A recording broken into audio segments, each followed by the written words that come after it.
नमस्कार दोस्तों। क्या आपने कभी सोचा है कि जापान के लोग इतनी लंबी और खुशहाल जिंदगी कैसे जीते हैं? क्या कोई ऐसा रहस्य है जो हमें भी एक बेहतर स्वस्थ और संतुलित जीवन दे सकता है? आज हम जिस किताब पर बात करने जा रहे हैं वो है Ikigai, the Japanese secret to a long and happy life. यह किताब हमें बताती है कि हमारे जीवन का असली उद्देश्य क्या है और कैसे हम अपने अंदर छुपे इकिगाई को खोजकर अधिक सुखी और अर्थपूर्ण जीवन जी सकते हैं। तो चलिए इस रहस्य को गहराई से समझते हैं और सीखते हैं कि हम अपने जीवन में इसे कैसे लागू कर सकते हैं। इकिगाई जापानी जीवन दर्शन जो लंबी और खुशहाल जिंदगी का रहस्य है। इकिगाई किताब में लेखक जापानी जीवन दर्शन को बताते हैं जो जीवन में उद्देश्य और अर्थ खोजने की प्रक्रिया को समझाता है। इकिगाई शब्द को दो हिस्सों में बांटा जा सकता है। इकी जिसका अर्थ है जीवन और गाय जिसका अर्थ है मूल्य या उपयोगिता। साथ में इसका मतलब होता है जीवन का मूल्य या जीने का कारण। इसे अगर सरल शब्दों में समझें तो यह जीवन में उस चीज को खोजने का तरीका है जो हमें जीने के लिए प्रेरित करती है। इकिगाई की चार महत्वपूर्ण एलिमेंट्स हैं। पहला, क्या आप पसंद करते हैं? पैशन। पहला तत्व यह है कि आप क्या पसंद करते हैं। ये वो चीजें हैं जो आपको आनंद देती हैं, जो आपको खुशी और प्रेरणा इंस्पिरेशन प्रदान करती हैं। ये आपके शौक और रुचियां हैं, वो काम जिन्हें आप बिना किसी मजबूरी के करना चाहते हैं। जब आप अपनी पसंद को पहचान लेते हैं तो आप जीवन के आनंद और उद्देश्य को महसूस करना शुरू कर देते हैं। दूसरा, आप किस में अच्छे हैं? वोकेशन। दूसरा एलिमेंट ये है कि आप किस में अच्छे हैं। ये आपके कौशल, ताकत और हुनर से संबंधित है। क्या आप किसी खास काम में माहिर हैं? यह पहचानने का तरीका है कि आपके पास क्या विशेषताएं हैं जिन्हें आप समाज के लिए इस्तेमाल कर सकते हैं। जब आप यह समझते हैं कि आप किस में अच्छे हैं तो आपका आत्मविश्वास बढ़ता है और आप अपने जीवन को एक उद्देश्य के साथ जी सकते हैं। तीसरा, दुनिया को किस चीज की जरूरत है? मिशन। तीसरा तत्व यह है कि दुनिया को किस चीज की जरूरत है और आप इसका हिस्सा कैसे बन सकते हैं। इसका मतलब यह है कि आप अपनी रुचियों और कौशल का उपयोग ऐसे तरीके से करें जिससे दुनिया में बदलाव लाया जा सके। यह आपको यह सोचने पर मजबूर करता है कि आप समाज के लिए कैसे उपयोगी हो सकते हैं और क्या आप किसी समस्या का समाधान पेश कर सकते हैं। चौथा, आपको किससे आय प्राप्त हो सकती है? प्रोफेशन। चौथा और आखिरी एलिमेंट ये है कि आपके कौशल और रुचियों से आपको आय कैसे प्राप्त हो सकती है। इसका मतलब यह है कि आप उन चीजों को पेशेवर रूप से कैसे अपना सकते हैं जिससे आपको न सिर्फ आत्म संतुष्टि मिले बल्कि आपके जीवन यापन के लिए भी आय हो। यह जीवन के एक महत्वपूर्ण पहलू से जुड़ा है जिसमें आपके पेशेवर जीवन को संतुलित और स्थिर बनाना जरूरी है। अब क्वेश्चन आता है कि आपको आपका इकिगाई कैसे मिलेगा? जब ये चार तत्व यानी पैशन, वोक्शन, मिशन और प्रोफेशन आपस में मिलते हैं तब आपको आपका इकिगाई मिलता है। इसका मतलब है कि जब आप वो काम कर रहे होते हैं जो आपको पसंद है, जिसमें आप अच्छे हैं, जो दुनिया को चाहिए और जिससे आपको आय भी मिलती है, तो आपका जीवन सबसे अधिक संतुष्टिपूर्ण होता है।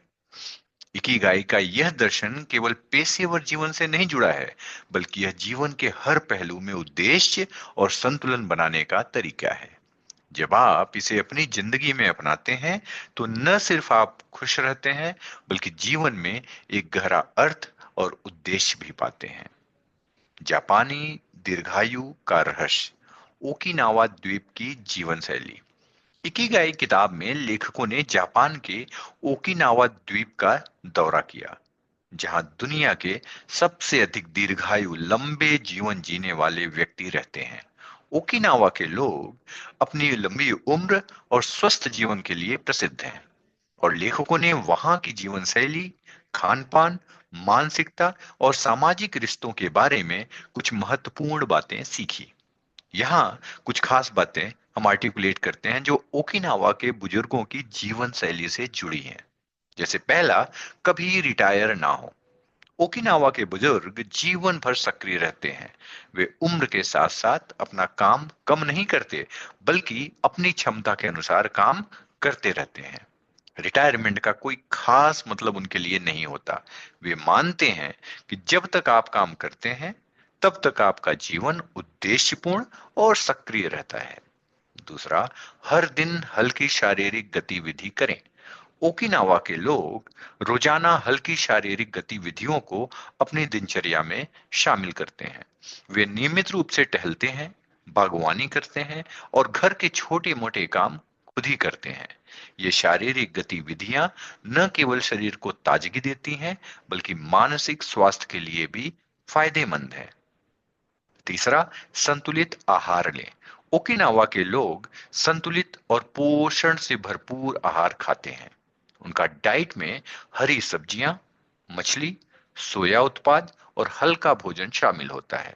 इसके साथ ही वे हरा हाचीबू का पालन करते हैं, जो एक जापानी परंपरा है जिसमें लोग अपना पेट 80% तक ही भरते हैं। यानी वे अधिक खाने से बचते हैं और सिर्फ उतना ही खाते हैं जितने से उन्हें ऊर्जा मिलती है। चौथा, सकारात्मक सोच बनाए रखें। ओकिनावा के लोग सकारात्मक सोच को अपनी जिंदगी का हिस्सा मानते हैं। वे हर परिस्थिति में खुश रहने की कोशिश करते हैं और तनाव से दूर रहते हैं। यह मानसिक शांति और खुशी का एक बड़ा कारण है, जिससे उनकी उम्र लंबी और स्वस्थ रहती है। पांचवा, मजबूत सामाजिक संबंध बनाए रखें। जापानी लोग मोआई नामक समूह बनाते हैं, जिसमें लोग एक दूसरे का जीवन भर समर्थन करते हैं। यह एक तरह का सामाजिक नेटवर्क है, जहां लोग एक दूसरे के साथ मिलकर मुश्किलों का सामना करते हैं और आपसी सहयोग से जीवन की चुनौतियों को आसान बनाते हैं। इस तरह के मजबूत सामाजिक संबंध मानसिक और शारीरिक स्वास्थ्य को बढ़ावा देते हैं। ओकिनावा के लोग अपनी दीर्घायु का श्रेय अपनी जीवन शैली, शारीरिक गतिविधि, संतुलित आहार, सकारात्मक सोच और मजबूत सामाजिक संबंधों को देते हैं। यह हम सभी के लिए प्रेरणा है कि अगर हम भी अपने जीवन में इन आदतों को शामिल करें, तो हम भी लंबा और स्वस्थ जीवन जी सकते हैं। अब कैसे खोजें अपना इकिगाई? तो किताब में इकिगाई को पहचानना और खोजना ये बताता है कि यह एक यात्रा है।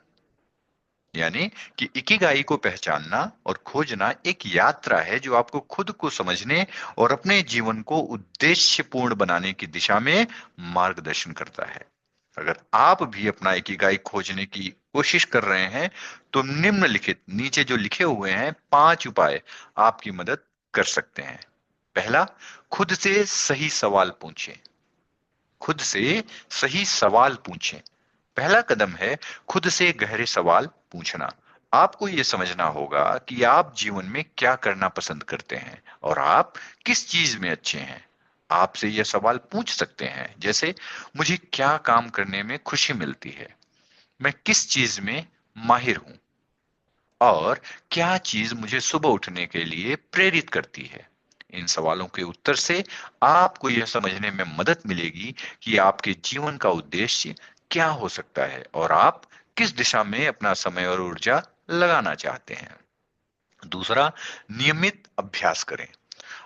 अपने जुनून को सिर्फ सोचने तक सीमित न रखें, बल्कि उसे अपनी रोजमर्रा की जिंदगी में शामिल करें।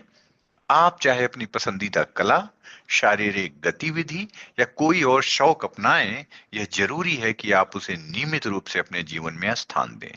इससे न केवल आपकी खुशी बढ़ेगी, बल्कि आप अपने इकिगाई को भी खोजने में सफल होंगे। तीसरा, छोटी छोटी खुशियों को महत्व दें। हमेशा भविष्य की बड़ी चीजों के लिए ना सोचें। वर्तमान पल को जीना और छोटी छोटी खुशियों का आनंद लेना बहुत जरूरी है। यह मानसिक शांति और संतोष का अनुभव कराता है। जब आप छोटी छोटी खुशियों में संतुष्ट रहते हैं तो जीवन का उद्देश्य और भी स्पष्ट महसूस होने लगता है। चौथा, तनाव से दूर रहें।